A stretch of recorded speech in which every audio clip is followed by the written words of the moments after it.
Black ম্যাজিকের দুনিয়ায় মা রক্ষিণীর দরবারে সকলকে স্বাগত জানাচ্ছি। আমি দেবপ্রতিম চক্রবর্তী, আর চ্যানেলটার নাম অশোক মহারাজ। চ্যানেলটা সাবস্ক্রাইব করে দিন এক্ষুনি।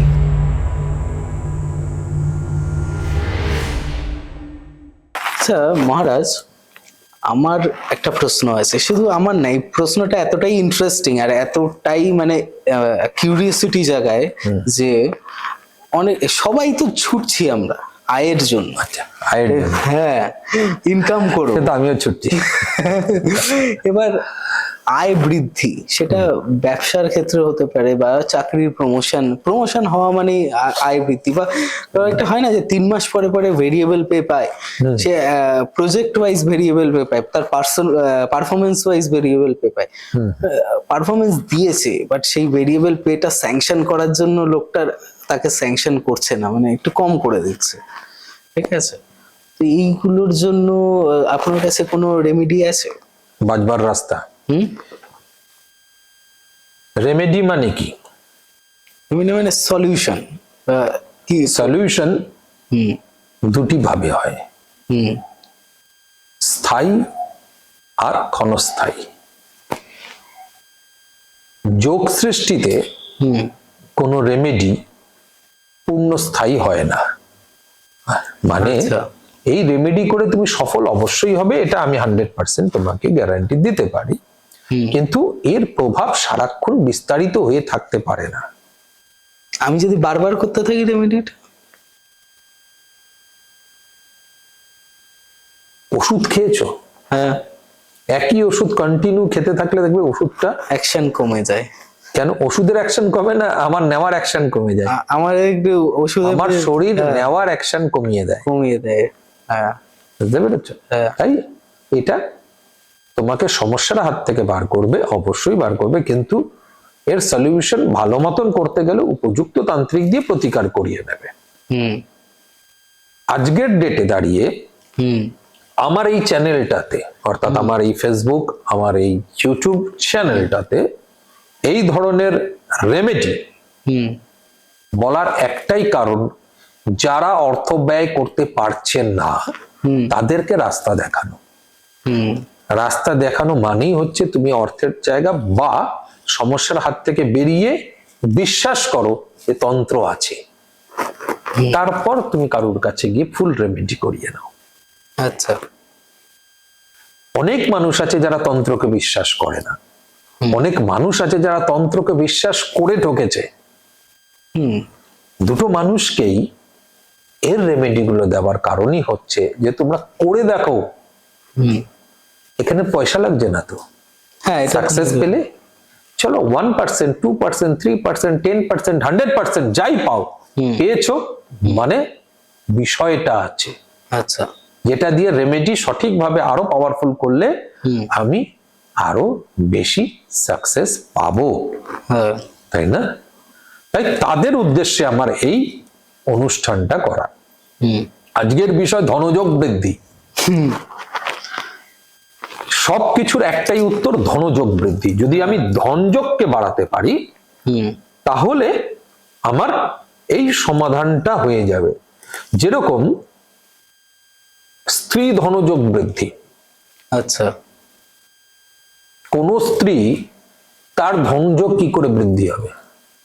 স্ত্রী ইনকাম করে কি করে? মানে হাউস ওয়াইফ তার আয়, পিওর হাউস ওয়াইফের আয় বৃদ্ধি করব কি করে? কেন হবে না? হবে, নিশ্চয়ই হবে। আচ্ছা। পিওর হাউস ওয়াইফের আয় কোন কাজে লাগে? সংসার চালাতে, অর্থাৎ বিপদে আপদে। হ্যাঁ, এতে সব থেকে বেশি ব্যবহার হয়, তাই না? তার মানে স্ত্রী ধনযোগ বৃদ্ধি সব থেকে বেশি দরকারি। হ্যাঁ। বা ব্যবসার আয়ও দরকার, প্রমোশনের দরকার, সব জায়গাতেই এই ধনযোগ বৃদ্ধি করা যেতে পারে। স্ত্রী আয়টা স্বামী করে, তাহলে স্বামীর আয় বৃদ্ধিতে স্ত্রীর আয় বৃদ্ধি পেতে পারে যদি স্ত্রীর আয় যোগ বৃদ্ধি করি আকর্ষণে। আচ্ছা। ভাগ্যে, স্ত্রী ভাগ্যে স্বামীর ভাগ্য ঘোরানো। এক। দুই, কিছু কিছু সময় কিছু ধরনের মানুষ আছেন যারা স্ত্রীকে একটি পয়সাও দেন না, সেখান থেকে স্ত্রী দুটি পয়সা পায় তার থেকে, তাহলেও সেটা জমলো। যে দেয় না সেও দেবে। ওর আয় বৃদ্ধির ভাগ্য তো যেভাবে হোক আসবে, ও তাতে স্বামীর পকেট থেকে হোক বা স্বামী নিজের থেকে হোক, হুম বা স্বামীর আয়ের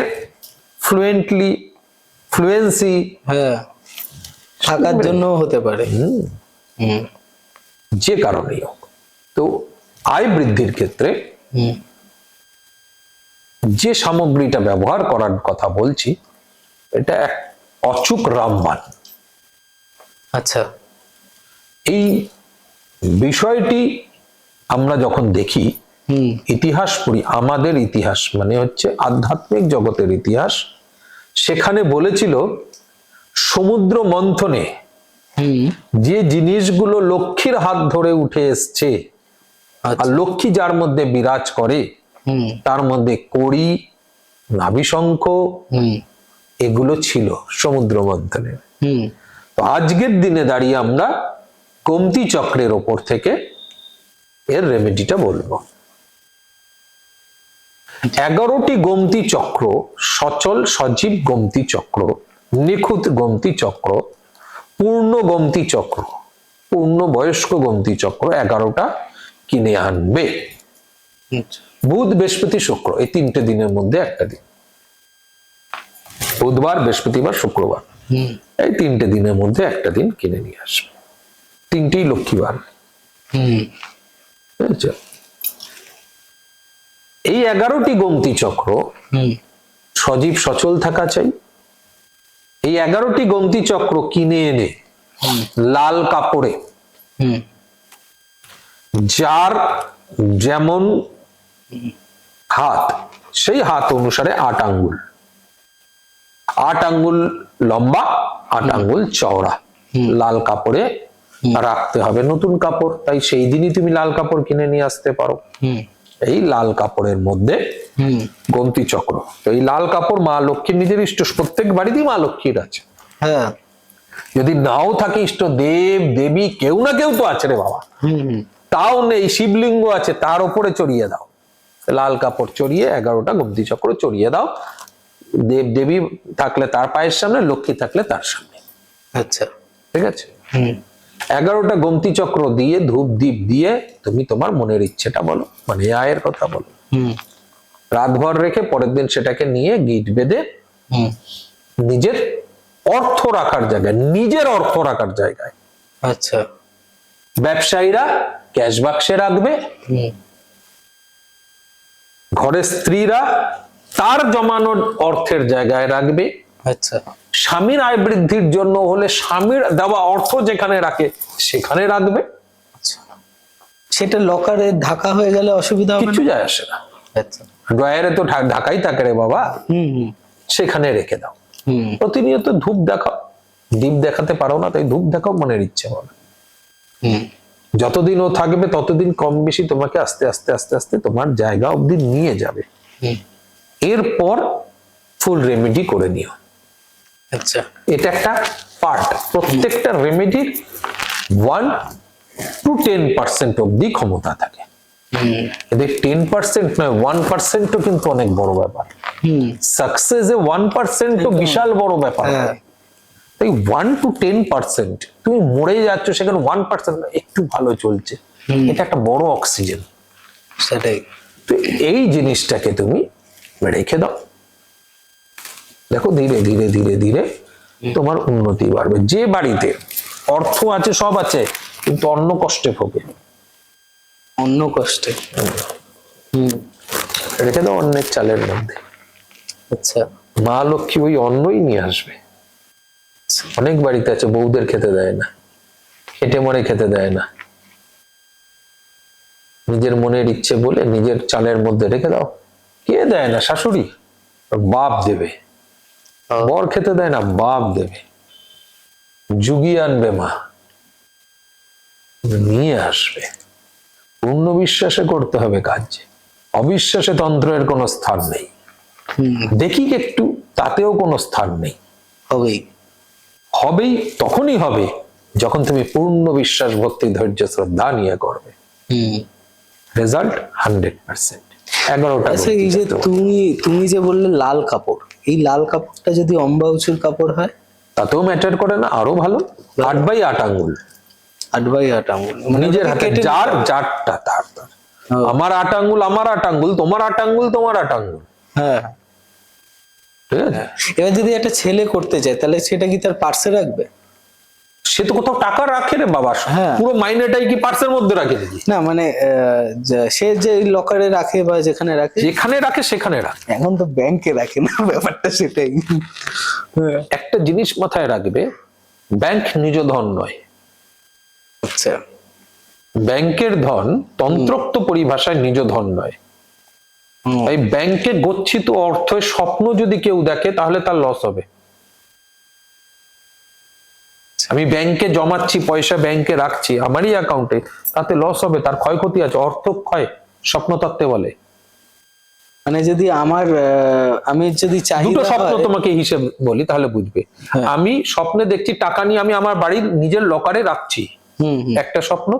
আর একটা স্বপ্ন, আমি টাকা নিয়ে আমার ব্যাংকের নিজের অ্যাকাউন্টে রাখছি, হুম দুটোই তো নিজের। হুম নিজের লকারে রাখা ক্রিয়াটিতে অর্থ আয় বৃদ্ধি হবে, অর্থ সঞ্চয় বৃদ্ধি হবে। আর ব্যাংকে রাখা যে স্বপ্নটি তুমি দেখছো তাতে অর্থ নাশ হবে। আচ্ছা, অনেকে চায় ভগবানের কাছে যে আমার ব্যাংক ব্যালেন্সটা যেন খুব ভালো হয়, তাহলে সেটা কি লস? এই কথার তো কোনো মানে নেই।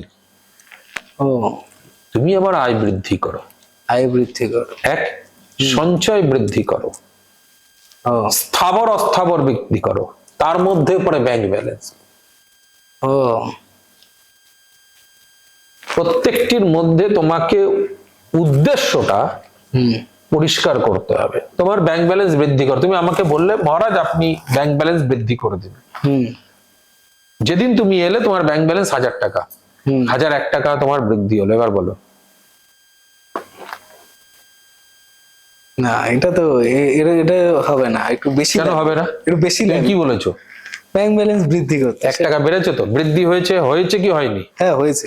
ঈশ্বরের কাছে তোমাকেও সেটা পরিষ্কার করতে হবে। ঈশ্বর বলবে হয়েছে তো, এক কি নাই উত্তর দাও। হ্যাঁ। কি তোমার হয়েছে তুমি আমাকেও বলোনি তো সেটা। হুম তুমি বলেছো আমার ব্যাংক ব্যালেন্স বৃদ্ধি করো, আমি 1 টাকা বাড়িয়ে দিয়েছি তোমার। হ্যাঁ, ধরুন বললো কেউ 1000 কোটি টাকা আমার ব্যাংক ব্যালেন্স হোক। এই ছোট্ট পরিভাষায় বলে যেমন চাঁদ তার তেমন পাদ। পরিভাষাটা তোমায় বুঝতে হবে। চাদর তোমার এই 1 পায়ের, হ্যাঁ। আর তুমি চাইবে 10 পায়ের চাদর, হুম সেটা তো হবে না বাবা। আচ্ছা। তন্ত্র কি বলে, তন্ত্রে কি সবকিছু সমাধান হয়? হ্যাঁ হয়, কিন্তু যেটা তোমার পক্ষে সঠিক জায়গা অবধি পৌঁছবে, অর্থাৎ তোমার অকাত আছে যতটুকু। আচ্ছা। আমার অকাত নেই হুম ঐশ্বর্যা রায় আমার সঙ্গে প্রেম করুক, হবে না। আচ্ছা। এবার ঐশ্বর্যা রায়ের সঙ্গে আমি রোজ গল্প করি, উঠি বসি, 100% হবে। কি বললাম বুঝেছো? হুম অনেকে বলে আপনারা তান্ত্রিক, তাহলে আর দরকার কি আছে, উগ্রপন্থীদের আটকে দিন। বললাম হ্যাঁ, আটকে দেবো তো, নিয়ে আসো ওর কাপড় চোপড় সব করে দিচ্ছি, দাও ওর বাড়িতে পুঁতে, দেখো না পিন্ডি চটকে যাবে। পুরো পাকিস্তান, হ্যাঁ পুরো পাকিস্তানে করে দিচ্ছি, হুম পুরো পাকিস্তানে সবার নিয়ে আসো, সবার ক্রিয়া করতে, সবার বাড়িতে গিয়ে পোতো, যতদিন পুততে বলবো ততদিন পুতবে, দেখো তার তার ক্ষতি হয় কিনা। তো চেতনা মেরা অকাত হে, আমার যতটা অকাত ততটাতে তো আমি পাবো। হুম 1000 কোটি টাকা দেখেছো, 1000 কোটি টাকা পাবে, গুনতে পারো? মেশিন লাগবে। কি বলছি ব্যাপারটা বুঝো, গুনতে পারো? তাহলে মেশিন কার উপযুক্ত? যে রেগুলার মেনটেন করে ওরকম টাকা গোনে, তার জন্য 1000 কোটি টাকা। অর্থাৎ যে রেগুলার মেনটেন করে মেশিনে টাকা গোনে, তার মেশিনে টাকার আয় বৃদ্ধি হবে। একটা রিক্সাওয়ালা, বাজে কথা নয়, মানে বোঝানোর জন্য যা বলছি সবই, যে একটা রিক্সাওয়ালা খুব বেশি একটা বাইক কিনতে পারে, সাইকেল কিনতে পারে, মার্সিডিজ বেঞ্চ কিনতে পারে না। হ্যাঁ, লটারিতে বাঁধলো, তার কাছে টাকা থাকবে না, টাকা থাকবে না। থাকবে না। তার পূর্ণত্ব লক্ষ্মী নেই। আচ্ছা। লক্ষ্মী আর পূর্ণত্ব লক্ষ্মীর মধ্যে তফাৎ আছে। হুম পূর্ণত্ব লক্ষ্মী, দেখবে এখানে বহু কোটিপতিদের ভিখারি হতে দেখেছো, তার মধ্যে পূর্ণত্ব লক্ষ্মী নেই। ও, পূর্ণত্ব লক্ষ্মী মানে লক্ষ্মী স্থায়ী হওয়া হুম নেই। অনেকে বলে আমাকে কোটিপতি করে দাও, অর্থাৎ একটা ভালো জায়গায় নিয়ে যাও। সবার এই চাওয়াটা থাকে যে আমার ব্যবসাটাকে পুরো ভালো বৃদ্ধি করো, হুম বলে না? হুম কটা তান্ত্রিক বলে বলো তো পূর্ণত্ব লক্ষ্মী ক্রিয়া করতে হবে? এটাও বলেন। লক্ষ্মী ক্রিয়া আর পূর্ণত্ব লক্ষ্মী ক্রিয়ার মধ্যে তফাৎ আছে। আচ্ছা, তা পূর্ণত্ব লক্ষ্মী ক্রিয়া করলে সেই জায়গায় সেটা গিয়ে স্থায়ী হবে, ব্যবসাটা অর্থাৎ স্টেবল হয়ে যাবে। অষ্টলক্ষ্মীর ক্রিয়া কমপ্লিট হবে, ও যেটিকে আমরা মহালক্ষ্মী ক্রিয়ার মধ্যে নিয়ে যাই। লক্ষ্মীর তো 8টা রূপের ক্রিয়া আছে, এই 8 রূপের ক্রিয়া হবে পূর্ণত্ব লক্ষ্মীর ক্রিয়া। এইটা তো প্রফেশনাল ছাড়া সম্ভব না। এত সহজ দেখি পূর্ণত্ব লক্ষ্মী ক্রিয়া। এসব professional- তন্ত্রের সব থেকে ডেঞ্জারাস দেবী হচ্ছে মা লক্ষ্মী। হুম মা লক্ষ্মীর মতন এত রাগী আর কেউ নেই, এত অভিমানী আর কোনো দেবী নেই। সবাই বলবে ধূমাবতী, ছিন্নমস্তা, কালী, এরা ভয়ঙ্কর। সব থেকে ভয়ঙ্কর হচ্ছে মা লক্ষ্মী, হুম সব থেকে ভয়ঙ্কর, সব থেকে ক্রোধী, সব থেকে ডেঞ্জারাস আমরা যদি বলে থাকি দেবীদের মধ্যে হচ্ছে মা লক্ষ্মী। 10 নম্বর বিদ্যা। আমাদের সব থেকে ভিডিও গেম খেলেছো? হ্যাঁ, হ্যাঁ, নাম্বার 1 স্টেজ আর নাম্বার 10 স্টেজ, দুটোর মধ্যে কোনটা সহজ? নাম্বার 1 স্টেজ সহজ। কেন? ওটা লেভেল 1, ওটা শুরু হচ্ছে। Amateur। এটাও অ্যামেচার বুঝেছো? দশমহাবিদ্যার লাস্ট লেভেল ওটা। প্রফেশনাল ফুল। ওকে ধরে রাখা। হ্যাঁ, সব দেবীকে বশ করতে পারবে, মা লক্ষ্মীকে বশ করতে গেলে না কাল ঘাম ছুটে যাবে। আচ্ছা। সব দেবীকে সবাই অতি সহজে ধরে রাখার জায়গা করতে পারবে। জীবন দশা যে যত বড়ই হোক, তার জীবনের লক্ষ্মী স্থিরভাবে কোনোদিনও থাকেনি আর থাকবেও না। যে হোক তার ভুল হবেই হবে, মা অলক্ষ্মীর আগমন হবেই তার জীবনে, হ্যাঁ, তাকে সামলে নিতে হবে। আচ্ছা। এটা হচ্ছে দশমহাবিদ্যার ক্রিয়া, সেই ক্রিয়ার ওই রূপ ওটা। সঠিকভাবে যদি বিশ্বাস, ভক্তি, ধৈর্য, শ্রদ্ধা নিয়ে করো, সাকসেস 100%। 100%। বাট এটা পূর্ণ লক্ষ্মী নয়। সেটার জন্য তো আসতে হবে। পূর্ণ লক্ষ্মী আলাদা ক্রিয়া, অনেক বড় ক্রিয়া, অনেক কিছু আছে, তার আসন আছে, বসতে দেওয়ার ব্যাপার আছে, অনেক গল্প আছে। বাট হয় পূর্ণ লক্ষ্মীর ক্রিয়া করা সম্ভব। পূর্ণলক্ষ্মী ক্রিয়া করতে আসতে হবে মা রক্ষিণীর দরবারে, অশোক মহারাজের দুনিয়ায়, ব্ল্যাক ম্যাজিকের দুনিয়ায়। আজকে এই পর্যন্ত রেমেডিটা। আবার নেক্সট সানডে ঠিক 3টের সময় নতুন রেমেডি নিয়ে আপনাদের সাথে আসবো। ততদিন ভালো থাকবেন, সুস্থ থাকবেন।